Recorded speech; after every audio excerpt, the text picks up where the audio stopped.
And Mhm. Shauna, I've been the respiratory therapist in the ICU, like doing the compressions, Yes. cracking the ribs, feeling that feeling Mhm. under my hand. I mean, that is what happens. You often have to crack the ribs to get through the Do it. rib cage to compress the heart.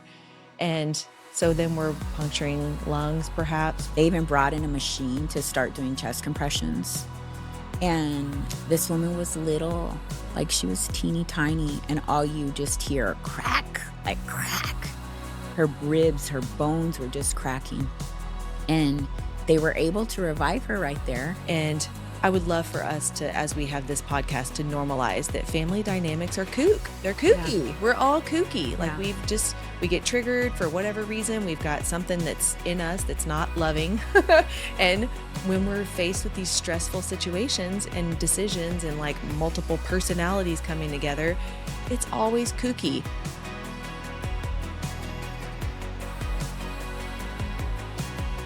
Hey, Rachel, how are you today? Good afternoon. I'm very good. Yay. A little tired, but I'm just moving so I can get some energy flowing. Shake it off. Shake it. Yes. How are you? Good. Good. Awesome. Let's do some grounding for our All time right. together. Let's start. Okay. Sit up straight, feet flat on the floor, hands on your legs, and begin by breathing smooth breaths in and out. Inhale and exhale.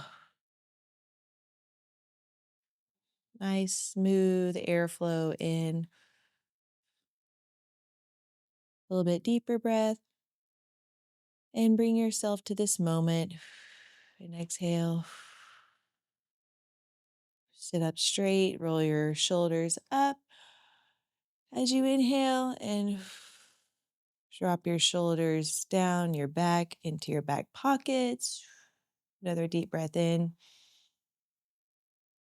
Just become really present to what we're going to talk about today and the preciousness of life and how how I matter and what we have to offer the world, our thoughts, our feelings, our voice, our perspective. We matter. Mm.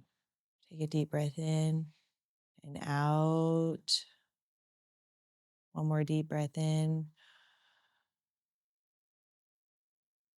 And as you exhale, push down through the bottoms of your feet and ground into the earth. Exhale all the stress, worry, fear, doubt. We have nothing to worry about. We are in good hands. We are safe. And we are free to make choices. And today we're going to talk about just that and how our choices matter and how they bring life to us and to our family and the people around us. And open your eyes. Here we All are. right. I love that every time we do that. Good. Me too. It helps. Yeah. So today we're going to talk about something really hard. Like Okay. we're going to have very hard conversation today. Yeah. And that's about DNRs and what a DNR is, a do not resuscitate order, Yeah. what it means to have one in place and what it doesn't mean, and the difficulty that families, you know, the decision that they have to make, Yeah. and where it comes from. And, when you immediately hear the word DNR, like what happens with you? Mm. Do Like, not resuscitate. I'm giving up. yeah, well, I'm giving up. Like, I get this pit, like, it starts right here in my throat and it just like goes all the way down my stomach. Like, we Yeah. have to have that conversation. Um, and that's what we're talking about today is Mhm.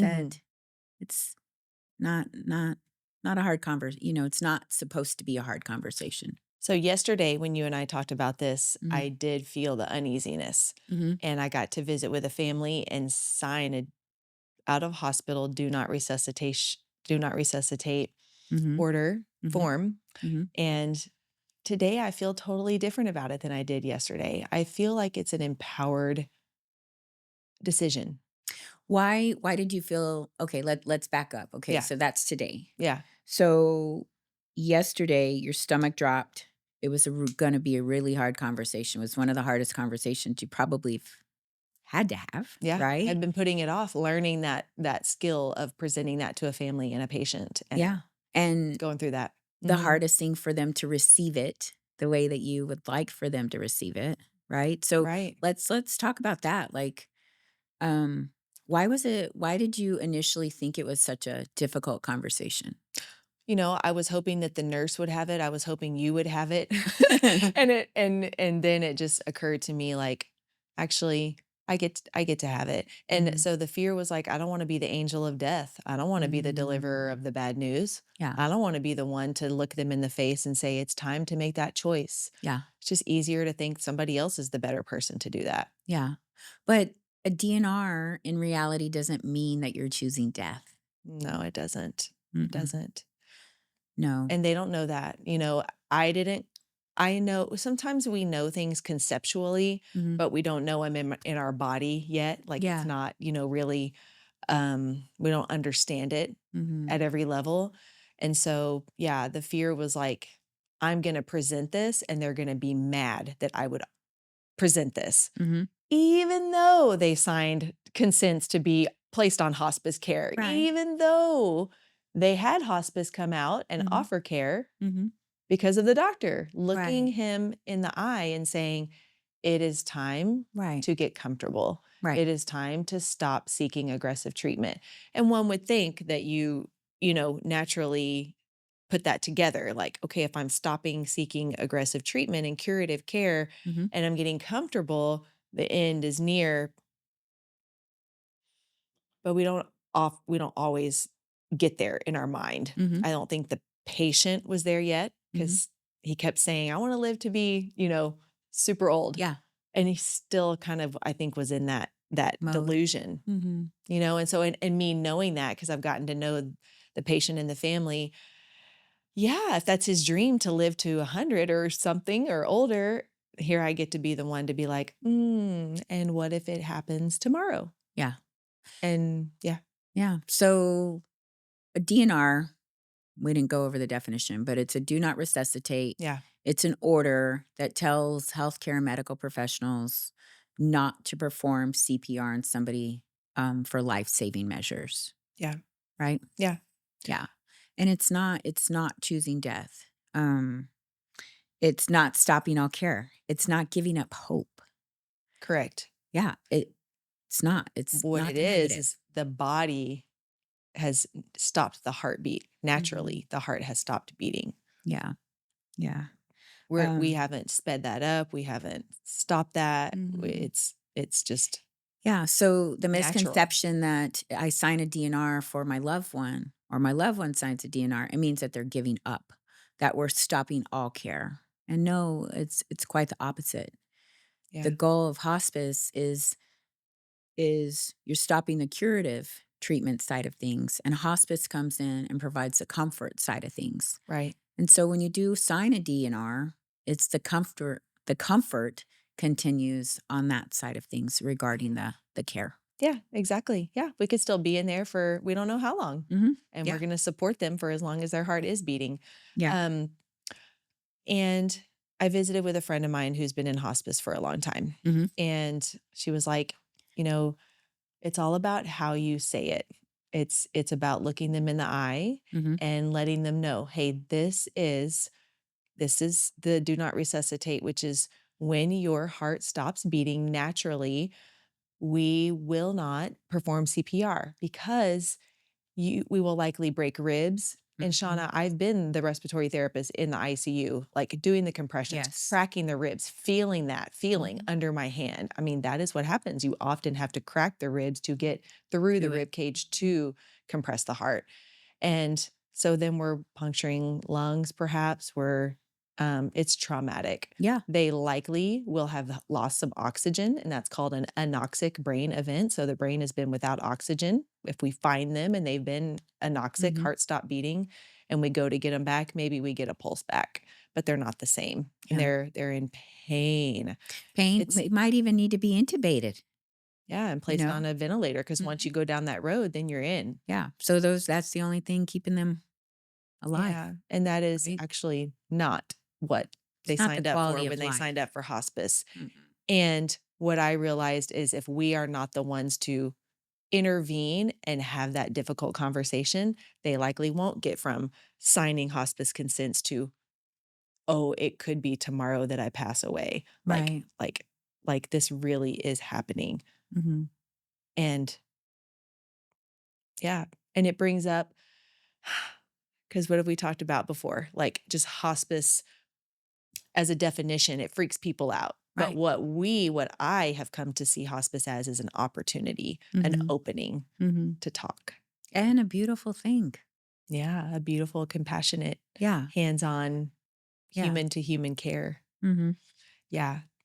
And when somebody doesn't wanna sign a DNR, um, there's some unfinished business there. There is something that we get to address that is in the way of peaceful passing. Yeah. And that's super cool to just, "Okay, let's talk about it. What is it?"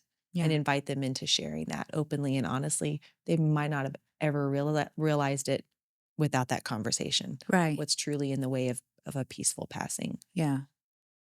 Um, so a DNR needs not to be about fear. Right. It needs to be about truth, Yeah. about love, compassion, comfort, knowing that you're not letting go. Yeah. Yeah. It's not giving up hope. It's sticking with the plan of a Mhm. peaceful, comfortable passing Yeah. It's from. it's choosing peace over trauma, Yeah. right? Yeah, it is. Because and for me, I've actually seen somebody that she was an elder woman and our team at the time was doing CPR on her. Paramedics came in, they started CPR. They were doing it. I I feel like it was I was in an oblivion because I felt like they were doing it for a really long time, like Mhm. for an hour. They even brought in a machine to start doing chest compressions. And this woman was little, like she was teeny tiny, and all you just hear crack, like crack. Her ribs, her bones were just cracking. And they were able to revive her right there. They get her Mm. on the stretcher. They move her to, they get her into the ambulance. They're getting ready to transport her. She didn't make it. Mhm. Um, but yeah, just the level of trauma and what she would have had to endure and the amount of pain. Um, Mhm. 'Cause one, breaking a bone hurts, but imagine you have serious illness, you have terminal illnesses, so you're already in excruciating amounts of pain probably, right? Yeah. And then now you Mentally, have, like, physically, yes, every which way, right? emotionally, And now you have a rib psychologically. that's broken or a couple ribs that are broken, your lung, all kinds of stuff. So it Yeah. truly What's is. that quality of life? It's not. So, yeah, it's just about education for our families, for their loved ones, and for all of our, for our patients. It's Yeah. about education. Yeah. And our whole goal is that somebody doesn't pass and we all have to look at each other, or the family has to look at each other and have that, like, "What now?" Right. So this is a tool also to make sure that the path is clear Hmm. from initiation of hospice care to passing peacefully. Right. That's what I see it as well. Hmm. Um, so why are DNR conversations in hospice so common? Like, why do you think that they're so common? Because they're are the people that we are bringing on to service are keenly aware of their mortality, Hmm. and there Yeah. has to be in writing. Hmm. And really, hospice means comfort, right? Hospice means Mhm. dignity and peace and respect and all of those key things combined together, you know? And it's hard, it's a paradigm shift from Mhm. hospital, because I worked as a respiratory therapist in the hospital, Mhm. and it's somebody comes in, like, you get them back at all costs, and then you put them in the ICU, and then you step them down to the next unit, and then, they eventually discharge home, and that's the whole, like, Process. progress. Mhm. Yeah, that's how it goes. And so to work in hospice, it's it's definitely it's a difficult shift for a human being Yeah. to really say, like, no more curative care, like, not even an IV fluid Right. drip when an elderly person is dehydrated. Right. And that's so hard because it's like, but that's an easy fix. Right. Like when my stepdad goes into the hospital, I'm like, they're not even hanging fluids. And I'm so mad because he's in the hospital and they're not even doing that simple intervention. Mhm. And so my mind is still like, how do we make this human being better? Right. And for him, he's not on hospice. He's not there yet. So Mhm. yes, they need to be hanging fluid. I have the right to be frustrated, Right. but it's hard to have that and then go to somebody in the home who's on hospice care and still like not want to be like, but all we have to do is put a little IV in and drip some fluid and he'll Right. be like, maybe he can see so much more. Right. Yeah. But who's that for? Is that for me or is that for the For patient? the yeah, Right? not Is for that the for the patient. family or is that for the patient? And so, yeah, for a family member to say no to signing a do not resuscitate for a patient that we're bringing on service, Mhm. they were having this conversation and it's a family member that's like, no, we don't want that. We want him to be resuscitated at all costs, Right. do everything to intervene. Ah, that's a difficult one too, because it's like, okay, do you realize how this is gonna be for them and painting that picture? Imagine their bones being broken. Imagine them living in so much pain and just in a bed, and they're not even your loved one anymore because they're not Mhm. really there Yeah. mentally. Yeah. Those are difficult conversations, Shauna. It requires a lot of love and a Yeah. lot of understanding, a lot of sympathy and empathy and courage. Mhm. Yeah, And that's who we get to be. yeah, it's reframing questions about DNRs or even about the decisions about DNRs, Mhm. right? Mhm. Like instead of asking, are we choosing not to save them? Yeah. Like I think that that's an immediate human response. Like if I Yeah. sign that, that means that I'm choosing not to save them. Yeah. And it's quite the opposite. Yeah. You're saving them from harm, from trauma. Yeah. Yeah. Because it is what it is. It Hmm. is it is bone-breaking, traumatic, hands-on intervention Yeah. at a time when you just said you wanna pass peacefully. Yeah. And like I think of I something else like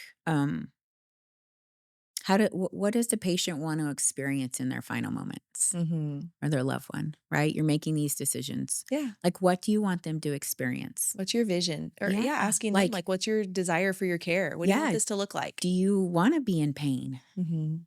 Do you want to be intubated and on a machine that's keeping you breathing? Like or do you want it to be peaceful? Shoot, when they come onto hospice, we ask them, "Call us, don't call 911. Right. You're gonna be getting all this care in the home." And if you go back into the hospital, all they have for you is tests and Right. machines and And probably not an answer, which, right, I because feel there is no answer to a there's not an complicated answer. Mhm. multi-organ failure Yeah. s But then reality that our now, patients are in. yeah, now that, and that's another topic, right? Instead of, going to the hospital, calling hospice, instead of calling 911. But Yeah, even then, like the patient is going through all these tests, they're going through all this rigmarole and they're tired, they're exhausted, their family members are exhausted, their spouses. Who really ever sleeps in a hospital? yeah, Like yes, it's totally meant for care. But even in emergency room, like they're gonna band-aid you up and they're gonna get you out. And so the majority of the time, they don't have answers for you. yeah. They're not gonna have the answers. Yeah. It's yeah, that's our mission is to help people embrace that we are now comfort care, Yeah. and anything curative is now discontinued. Yeah. So a DNR can allow peace, can allow loved ones to be completely surrounded around that patient, right? To Mhm. provide full love and not be concerned about, do I have to make this medical decision for my spouse or my mom or my dad or whoever? Right. So they're even at peace too. Yeah, They're, empowerment. yes, complete empowerment. And Yeah, then, of course, you're free from trauma. Like you're yeah, free from the physical trauma that could come with it. yeah. Um, Spiritual healing too, because if somebody doesn't wanna sign a DNR, there's often fear about, "I don't wanna die." mhm, Okay, well, where is that fear coming from? And mhm. how do we get to help you dissipate fear? How can we support you? And can we have some more conversations? Do we want to bring in a chaplain, somebody who's that spiritual support? Mhm. Because a lot of people haven't thought about their spiritual well-being for a very long time in their life, Yeah. right? Well, And you mentioned something yesterday when we were talking about this, and that your friend had mentioned the spiritual aspect of why people don't wanna sign a DNR. yeah, You because know, they're afraid of where they'll go when they die. They're like afraid they'll go to questioning that hell. it could be considered suicide? What are they questioning, you think? I guess that would be a question for the person who doesn't wanna sign. Yeah. What are they what's where does that come from? What's Mhm. underneath you not wanting to sign this? Because a yes to hospice care is a yes to comfort Comfort. Mhm. and a no more to curative. Yeah. So why would we come in and, compress your chest and get your heartbeat back when your body has stopped Giving your up. heart from beating Mhm. naturally? Yeah. Um, Fear. Yeah. Yeah, Complete I fear. think yeah, my friend I was talking to nailed it, and that would be me if I didn't have a relationship with Christ, if I wasn't sure of where I Mhm. was going Going. and that my family would be okay. And so that's so beautiful too. Like, tell us, what is it? Yeah. It's fear, you don't know where you're going. Let's have those conversations. It's Right. now or never. Like, let's have those conversations. It's Yeah. no more the attitude of, oh, we'll put that off. There's plenty of time. Yeah, or even fear because they have a lot of unfinished business with family, Yeah. not reconnected with a long lost daughter. Yep. And so, I have that in the back of my mind that I want to rebuild my relationship with my daughter. And so maybe that could be part of it too. And it's Is kind of a fairy tale that, like, if somebody's got a broken relationship for sometimes even decades, oh, that person's just gonna walk back into their life and help them have a peaceful right, passing and mend that relationship. right, No, if that's important to you though, we're here to answer that right. request. Like, what is it? We want to Who help. is it? We facilitate that. Hmm. We have reunification, and that can be done through any of our team members, but Right. usually it's our social worker who will call that broken relationship, that person, Yeah. And see if and we can say, mend it. "I've got so and so here," usually it's a phone call. Yeah. "I got so and so here. They're on hospice care. Yeah. They wanted to ask you to if you'd be willing to have a conversation with them." Hmm. Whoa. And like we know from these stories that we've heard, this can go all different ways, but we expect miracles Yeah. because oftentimes it takes a few minutes to say the thing that hasn't been said in Hmm. years, in decades, the thing Yeah. and clear the air and move forward. I mean, it can heal generations. It can heal human hearts and generations to come. Yeah. Because when that person passes, they leave behind All a of that. whole family tree, Yeah. many of them. Of course, we have the ones too, Shauna, that we know don't have family. That's a whole other episode too. These humans that have A just been lot cast of aside people. and forgotten. Yeah.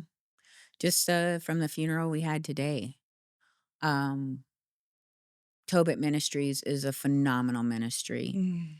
that helps people that were previously homeless or currently homeless have a proper burial. Do we need to do that again? Probably. It's a pretty cool sound effect. Yeah. We Wait. couldn't have planned Oh, that. hey, we could have planned that better. Okay, let me get my mind back. Tobit Ministries. Yeah, so just even today we talk about right now you're saying patients that don't have family. Um we've had more than several patients that haven't had family. And I'm thinking about one right now. Thank God for Tobit Ministries. They're a phenomenal ministry that helps bury homeless, either previously homeless or currently homeless. Have a That's so they beautiful. have a beautiful burial. Um Gosh. and yeah, my heart bleeds for people that don't have any family or where their family have rejected them. You know, yeah, Which but that's makes a whole other conversation. it is, and I want people to hear you when you say that there are people without anybody, because Mhm. I think those of us who have family, when we go through things and our family dynamics are, like, crazy and we're like, "Ugh, my family's so annoying," like, we don't always agree, and that's just normal. Yeah. And I would love for us to, as we have this podcast, to normalize that family dynamics are they're Yeah. kooky. We're all kooky. Like Yeah. we get triggered for whatever reason. We've got something that's in us that's not loving. And when we're faced with these stressful situations and decisions and like multiple personalities coming together, it's always kooky. Yeah. So, like, it's better than having nobody though, Mhm. you know? And it's an opportunity to let those things come up into the surface and just be like, "Blah, this is how I'm feeling." Yeah. Well, and it's you think it's just because they have family and they need to be reunified. No. There's some individuals, like, we had one patient, she was 98, she outlived her husband, outlived her daughter, outlived her grandchild, her granddaughter. She didn't have anybody. Yeah, just outlived them all. Outlived them all. Mhm. And so, like, what do you do? Mhm. You know? Some We become her family. Yes, like, some really, really hard conversations. Or we had another one that she had severe dementia. Um, she not only had dementia, but she had an intellectual disability of maybe I mean, she was playing with dolls, so I would say maybe like an 11-year-old, 10-year-old. Yeah. Um, she didn't even know who she was.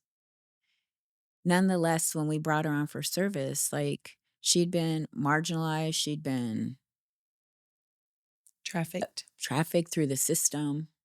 Um, yeah, like, how were we gonna find family? We couldn't find any family. And so, yeah, I think about her, and every time I would see her, she always had a smile on her face. Always. She didn't even know that she was in pain or didn't have love around her, because she did have that love completely. Yeah. Yeah. So, yeah, we have all different kinds of family dynamics, and it's not just about an estranged relationship Yeah. or, you know, yeah. God works things out in us in relationship. I can't go and like become my best, Self. self by myself. Yeah. There has to be inner exchange, there has to be conversation, there has to be yeah, back and forth. There has to be a sharing of myself with you, another human being, and vice versa to like integrate our systems. God put these mirror neurons in our brain where like you sharing your story, something in me integrates as I hear Mhm. how we're the same and how we're different. I gain like understanding of you and your life, and it opens up something in my heart that makes me understand myself, have more self-compassion, have more human compassion, like so it would make sense that these difficult times in life, we're discussing the ending of a human life, of a Yeah. human story, and it we can expect. And Yeah. so we expect it to be rough patches in communication and in relationship Yeah, but and I never growth. yes, I never thought of stuff like that before I was in hospice. You didn't? No. I guess because I have such a great family, Mhm. I just I guess I was just so naive or rose-colored glasses, that everybody has a family like mine. And I know that they don't, but I didn't, like, ever think that nobody could not have any family like that. Yeah. Like, it just in my mind wasn't a reality, like, I guess because I'd not really experienced it, Yeah. you know? I had my awakening working in the hospital in the ER, and a Yeah, woman was brought in, elderly, severely malnutritioned, like skin and bones, a diaper that had been on her for probably weeks. yeah. Her eyes were totally sunken in, Mhm. and I learned in that moment that her family was stealing her checks and letting her Now I know that exist like, in that that kinda condition. dynamic. Yeah, absolutely, I've been exposed to that kinda dynamic, That was but my first time to understand that there are humans treating other humans that way, Mhm. and I was just floored. But not to the dynamic, like, that this woman could have outlived all of her family and all of her Yeah. kids. Yeah. Yeah, crazy when you And think of there's still that desire for connection. Even Mhm. when her family was gone, and we get to honor that and Yeah, really like meet that need and be yeah. the be in relationship with her. I mean, you can't take care of hospice patients and not be in relationship. I guess you can, But we don't. but we're not that. No. We're not that group of people. No, No. we're not that team of professionals. Yeah. We have really big hearts. So, how do families approach the conversation about DNRs? Like how? What do you think? Well, we can be there to support, Mhm. to like I was yesterday. Yeah. I opened it up and I had met with this family before and just, you always want to kind of feel things out. And I could tell that we weren't going to go there without me initiating it. And Yeah.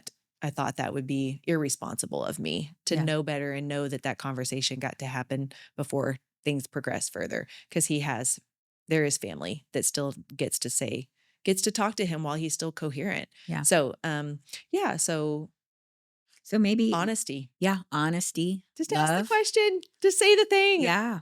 Yeah. We always put Um, the hard things off, and it's like, yeah. just say the thing because then there can be an opening. Yeah. Like I think of a good question like what would you want if your heart stopped? Yeah, that's good. Like what would you want if your heart stopped? How would you want us to respond? Yeah. I asked him, what keeps you from feeling at peace Mhm. dying? Um, and I think he met me in that. I think that that was the question that he opened up and started talking about. And he shared Yeah. specifically what he wanted. And then as the conversation went on over the next hour or so, he was talking about, "I don't live to be 100," to, "Well, like this, I may go in, if they 3 weeks or, and I reiterated, "And if so and so and so and so and so and so was okay, Mhm. would you be going in peace? Would your Mhm. life end and you'd be at peace with that?" "Yeah, yeah, yeah." So, Yeah. that's the thing is I don't wanna put words in people's mouth too, so Sure. I'm always kinda like, okay, trying to make sure that I'm looking at other people for, like, reassurance, but Mhm. they were the family was kinda nodding, and then they went to get some other family member that had been in a different room to come in, and that's where I could feel like, "Okay, we're going down the right road because some Yeah. things are opening up that" because the thing is, we can't count on that hospice patient being coherent and Right. lucid They're not going to even be. in a few hours, like, we've They're gotta not. seize our opportunity. Right. Right. I think too, another good question would be like, would you want aggressive measures or would you want comfort? Yeah, Yeah. Do they want aggressive measures? yeah, Like the machine, the breaking of the bones, the intubation, more pain, more suffering, more trauma. yeah. Do Yeah. you wanna be in a facility, like a hospital, and then Yeah. a And you pass away in a hospital versus and then a being at home. Hmm. Yeah. Um, I think too, like what matters most to you at the end of life? Like what matters most to you? that's sweet. Yeah. So So those are not difficult questions, but no. if we bring fear into it, they are. So Yeah. we really, like how we ground ourselves before this, I think just, grounding if you're about to have the conversation Hmm. and you're feeling like it's, Uneasy "Oh, or like, heavy. yeah, I don't wanna be Yeah. the angel of death," Yeah. kind of like feeling about it, just ground yourself like, "Okay, this is Yeah. loving. They're already on hospice. They already are Mhm. in the comfort phase. Yeah. So this do not resuscitate is for them, and who do I get to be courageous and ask Yeah. to clarify so that they can sign the form and we can have it settled. And then we can move forward to what's next." Yeah. And it's about honoring their voice, you know? When Mm, it's in the yeah. family's hands or families, it's the family's decision. Yeah, just the stress. And they think that it's gonna hasten, their It's death like anything we put and giving off, up hope. it weighs on us. Yeah. We mentally were it's there, even if we don't wanna acknowledge it. It's Acknowledge it. like we can feel it and it puts more stress than we should. Like, here's the thing, like we just said, we don't know how many hours or days or weeks we have with this Mhm. loved one. Let's clear everything that's in the Now. way of Mhm. just being with them. Yeah. Yeah. And in our society, Shauna, we don't know how to be with. Agree. We don't know how to hold space for people crying. Yeah. And that's another area where I got to speak some life into that family and be like, I know it can be frustrating because he's asking the same questions or he's not grabbing his walker when he Mhm. stands up to go from point A to point B and he's falling. I know it's frustrating. Mhm. And as much as you can, say things with a smile, Mhm. give lots of hugs, say lots of I love yous, try your best to be patient Yeah. because you don't know how much longer you have. Have. And you want to have that kind of energy between you two versus the whole like, again. Right, right. so, um, so yeah. And then when tears come, a lot of times people are like, it's okay. It's okay. And they want to Just kind of stop them. hop back out of it. Allow it to flow. Yeah, we only experience joy to the level that we experience despair. So until we go into the depths of our sorrow, do we then can experience the upside of the Joy. joy. And Mhm. that's just the human experience. It's how God designed us. And Yeah. so the crying won't last forever. It really No. probably won't last more than a few minutes. And so You're as you allowed to have these release it. conversations and this stuff, it just think about it like it's coming up and out and it needs to come up and out Mhm. to create something new and to create a space for like more heart opening. Yeah. Cause you could definitely go through the whole hospice death and dying experience and not be moved emotionally. You could. Would that be the healthy way to go about it? No. It would not. If it's bottled up. It would not. Yeah.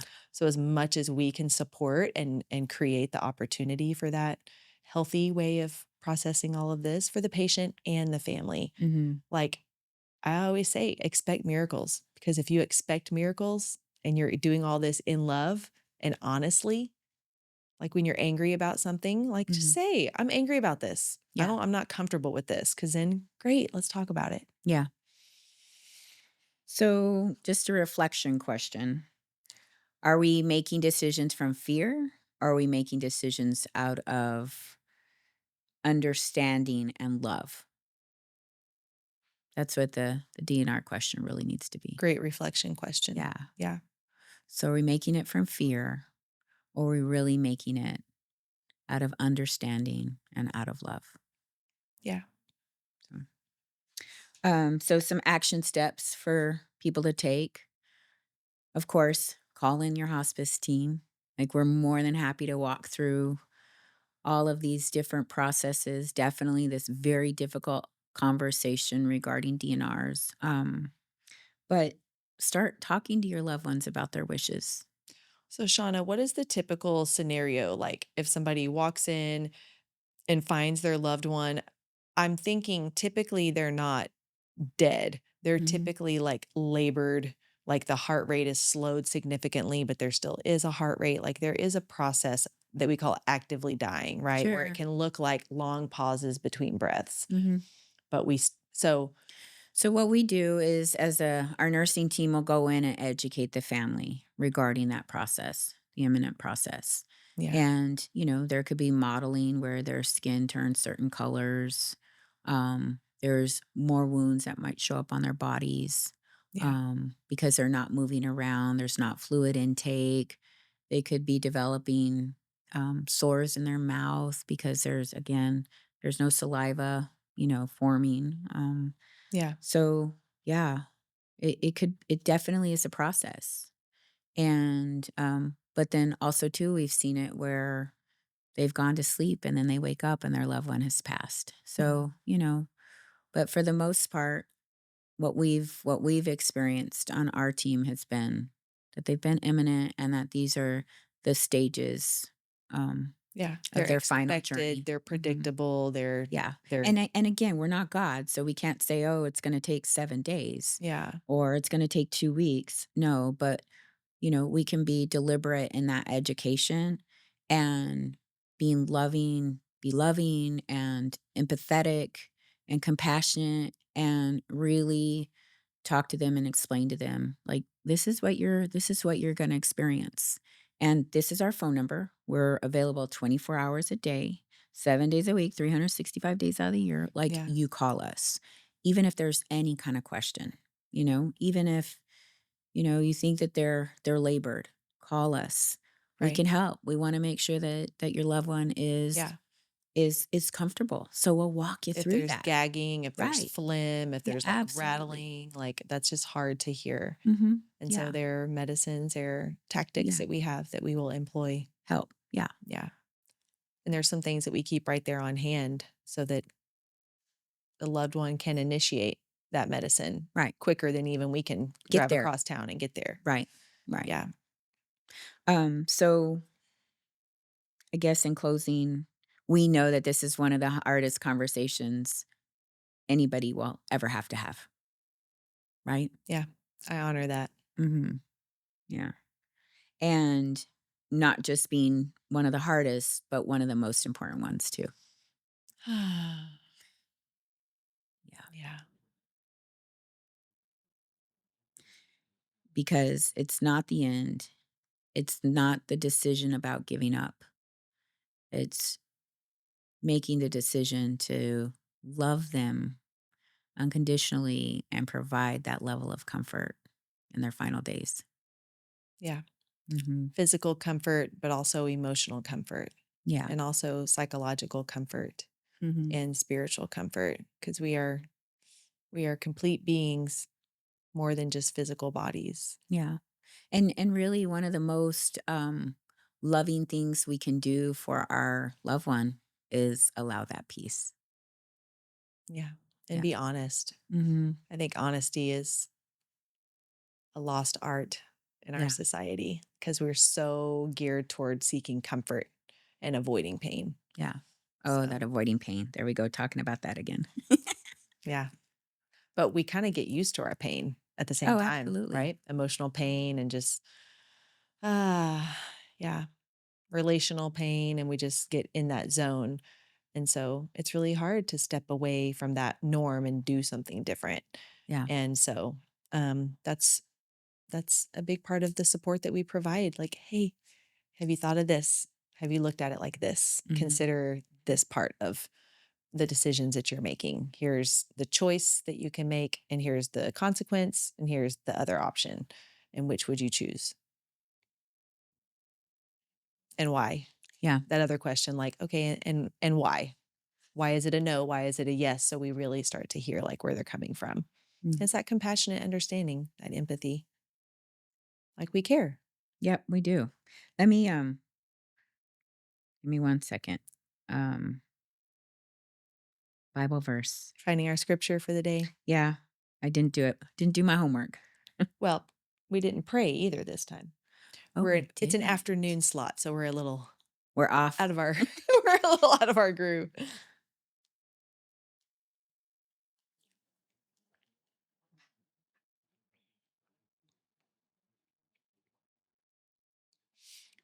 Shauna, do you remember we talked about that we would talk to our families about our Yes, I do. desires? Yeah. I haven't had the conversation yet. My son's out of town. I haven't either. So, I am. I'm having it. Um, By when? well, he doesn't get back in town until the end of the month. I really wanna sit both of them down together. Yeah. I'm ready, though. Yeah. Yeah. Okay. Alright, so I don't know when I'll tell my Psalms kids. huh? I don't know when I'll tell my kids. They're young. Yeah, but it's not even I don't think you need to have that conversation with your kids yet. My kids are older, and I don't have a spouse, and we don't have family that live here, and I don't want to be that burden for them, and so, yeah, I need to have those conversations with them, like, "This is what needs to be done." Yeah. The value of me having that conversation with my kids and my husband and my parents actually is to honor our time together and Mhm. to talk about we don't have forever. Yeah, None of us are getting out of here alive.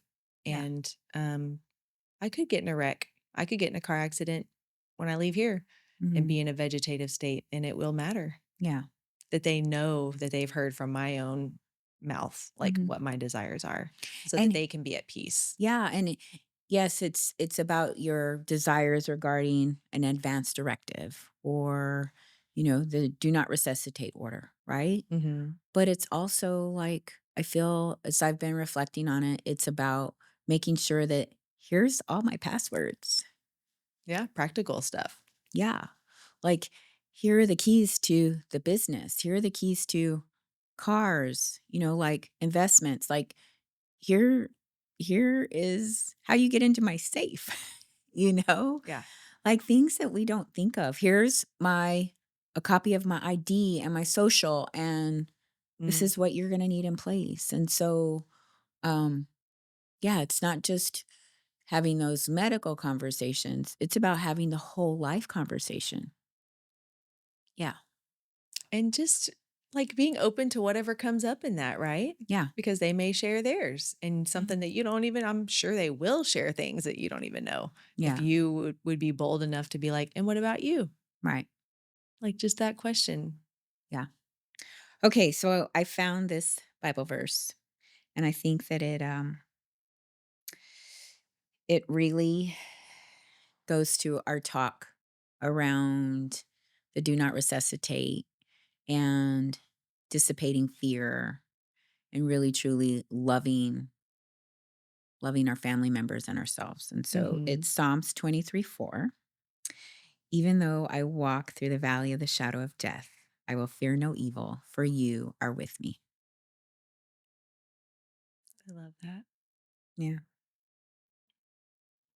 So, We're all walking through the valley of the shadow of death. We're not in paradise. nope. So what has us pretending that we are and that this is such a great place that we never want to leave? Yeah. Cuz I'm okay leaving. Yeah. And I'm with most people, like, I don't want to leave behind a mess. And Yeah. I'm Who responsible, does? and I Nobody. can choose that I don't leave behind a mess Mhm. by being honest and authentic Yeah. and loving. Yeah, because there's things I wanna do. Mhm. And if I'm honest, like, I have one beautiful life. I don't get a replay. Life is I don't get a now. do-over. Yeah. Life is Life is now. now. And take me, Lord, when you will, and let me not say no to what he has for me because I'm Mhm. being lazy or I'm avoiding pain Yeah. or fearful. Yeah, if I can live that life, awesome. So, I think a business tip, and again, I'm trying to pull it into having our conversation about DNRs Mhm. and then having those conversations with your family and your loved ones. And I think knowing, because I own a business, making sure that whoever's next in line or my children, my family members know they have the keys to the business also Yeah, in the event that I'm not like here the physical tomorrow. keys Yeah, to like, carry on. Yeah, yeah, to be able to carry on or dissolve or, contact an attorney, to do anything that they need to do good. regarding business. Yeah. Yeah, so good because they get to grieve Mhm. and not have to worry about all that other Yeah. decision making. It's very difficult. Yeah. And also, something that Mhm. comes to mind that is very business related and related to what we're talking about having these difficult conversations is what's the vision? Because if we are choosing from vision, I want to be peaceful. I want to leave behind my family that's like okay when I go. Like that's the vision. Mhm. So, no, don't be coming and breaking my body all up and having me Right. die in the ICU with a tube in that Right. everybody has to like be gathered around a hospital room. Like Right. no, the vision is to be singing hymns and everybody's having their favorite snacks that I would have loved too. Like while we're all in my bedroom and I'm super comfy with my favorite pillow and Yeah. blanket and there's candles and there's music and so like we truly like develop the vision. Like what is it that you see? And also we And embracing all it. like that's business. That's business too, Shauna, because if we're all human beings coming and doing our work and we're just sort of like our own moving heads, doing our job, that's not nearly as intentional and fulfilling as like, this is the vision. We're taking care of people who have outlived their family, who are now Yeah. alone in the world, who may have intellectual disabilities and don't have any other human being that is taking care of them, watching Mhm. out for them. Like we get to wrap our arms around every human being that God Yeah. refers and brings into Yeah. our care. And like, I'll be darned if they die and come away from our services without feeling like, wow, Mhm. that team of people like changed my whole life, Yeah. made a difference for me. It just makes it easier to go through the like, snarky comments or the difficult families or just all the things that we deal with. And even like, you know, like rising up to difficult conversations. Like, this is the vision. The vision is this family gets to be on There. purpose Yeah. and they get to enjoy each other. And so who am I to like be about my own Me. comfort? Yeah. Mhm. I you I'm thinking about a really beautiful story about a patient, and that's exactly what transpired with his family. Um, Will you share it? yeah, they all came around, they were all at peace. They, the nursing team did a phenomenal job, like, educating them. This is what they could expect, but, like, I remember calls and, of course, he was incontinent, and so the brothers and then their wives, they were carrying him together like football style to get him to the restroom, Aw, and they were that upset sounds that like fun. that they couldn't get him there quick enough, that they didn't think that they were providing adequate care, but they Mhm. totally were, and they surrounded this man with so much love. Like, I remember going into the house, and, there was enough room for, like, another bed. I don't know why we didn't put another bed. Maybe because they didn't want another bed, Yeah. but they were taking turns, on a mattress, like a blow-up mattress with their dad, because he would get out of the bed really confused, Yeah. was falling, hurting himself, and so So I hard. think they figured that if he got out of bed, then he would step on them, and they would wake up, like, Yeah, they they would could hear it help them. because they're exhausted, that sort of thing, but, like, that was just so beautiful, and they were there for his last moments, and they were accepting and loving, and just that end of life journey for him, he was surrounded by true love, like unconditional love, and they even shared that they would have never thought that they had to do that for their dad.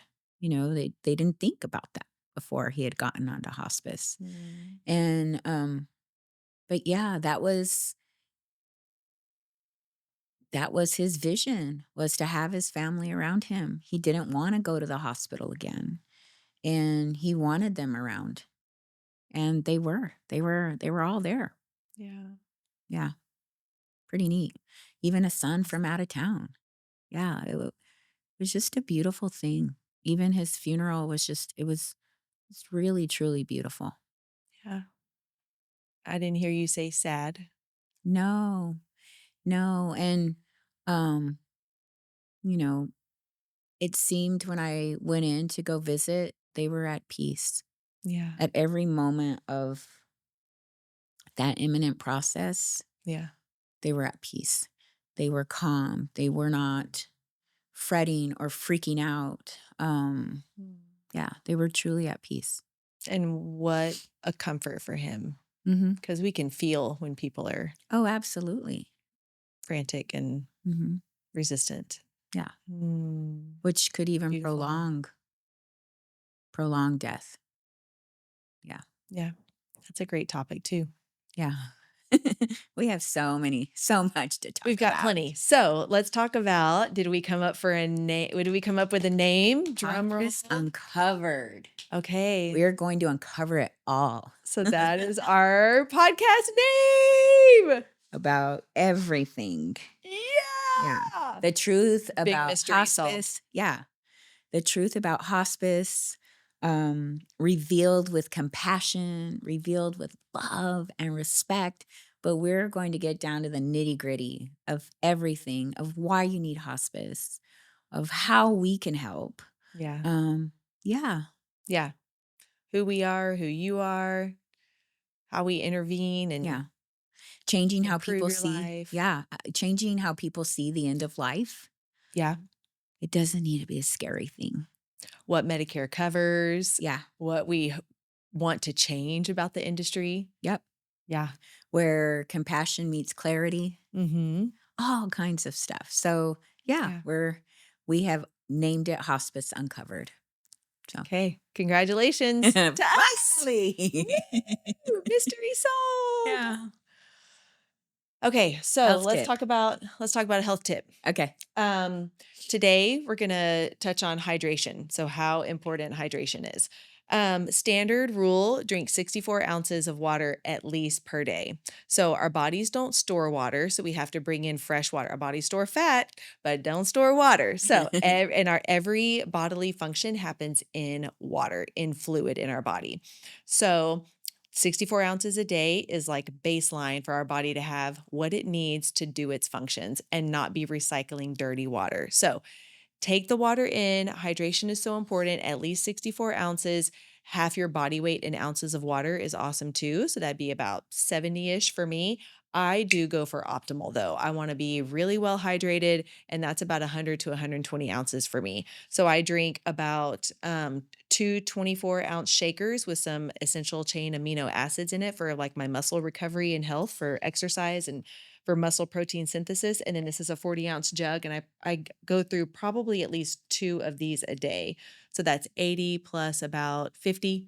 So yeah, I'm somewhere around like 120 ounces per So if day. you could get to 2 of those cups a day, you'd That would be be good. that would be hydrated. You'd be perfect. Yeah, Yeah. exactly. Yeah, so Yeah. somewhere between.